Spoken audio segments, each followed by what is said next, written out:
സെക്രട്ടേറിയറ്റിൽ ക്യാന്റീൻ ജീവനക്കാരും ട്രഷറി വകുപ്പ് ഉദ്യോഗസ്ഥരും തമ്മിൽ സംഘർഷം. വെള്ളം കിട്ടിയില്ലെന്നാരോപിച്ച് ക്യാന്റീൻ മാനേജരെ മർദ്ദിക്കാൻ ആക്രമിക്കാൻ ശ്രമിച്ചത് ചോദ്യം ചെയ്തതോടെ സംഘർഷമായി. ദൃശ്യങ്ങൾ പകർത്താനെത്തിയ മാധ്യമപ്രവർത്തകർക്ക് നേരെയും കയ്യേറ്റമുണ്ടായ. വിവരങ്ങളുമായി എസ് ശാലിനി ചേരുന്നു. ശാലിനി, സംഘർഷത്തിന് അയവ് വന്നോ ഇപ്പോൾ?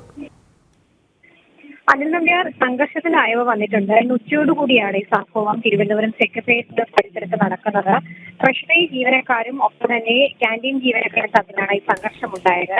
ട്രഷറി ഉദ്യോഗസ്ഥരടക്കമുള്ളവർ ഇവിടെ ഭക്ഷണം കഴിക്കാനായി എത്തുമ്പോൾ വെള്ളം ചോദിച്ചതുമായി ബന്ധപ്പെട്ട് ചില വാക്കുതർക്കങ്ങൾ ഉണ്ടാകുന്നു. ഈ വാക്കുതർക്കമാണ് പിന്നീട് കയ്യേറ്റത്തിലേക്കും ഒപ്പം തന്നെ ട്രഷറി ജീവനക്കാരുടെ ഭാഗത്തു നിന്ന് കയ്യേറ്റം അടക്കമുള്ള ശ്രമങ്ങൾ ഉണ്ടാവുകയും ക്യാന്റീൻ മാനേജരെയും അതിക്രൂരമായി മർദ്ദിക്കുന്ന രീതിയിലേക്ക് കാര്യങ്ങൾ എത്തുകയും ചെയ്തിട്ടുള്ളത്. ഈ അടക്കമുള്ള വിഷയങ്ങൾ അറിഞ്ഞതിന്റെ പശ്ചാത്തലത്തിൽ ചില മാധ്യമ പ്രവർത്തകർ അവിടെ ഈ ദൃശ്യങ്ങൾ പകർത്താനായി എത്തിയിരുന്നു. മാധ്യമ പ്രവർത്തകരെയും കയ്യേറ്റം ചെയ്യുന്ന സാഹചര്യമാണ് അവിടെ ഉണ്ടായത്. ദൃശ്യങ്ങൾ പകർത്താതിരിക്കാനും ഒപ്പം തന്നെ ക്യാമറ അടക്കം കയ്യടക്കി വാങ്ങുന്ന സാഹചര്യം അടക്കം അവിടെ ഉണ്ടാവുകയും ചെയ്തിട്ടുണ്ട്. നിലവിൽ എന്തായാലും സംഘർഷത്തിന് അയവ് വന്നിട്ടുണ്ട്.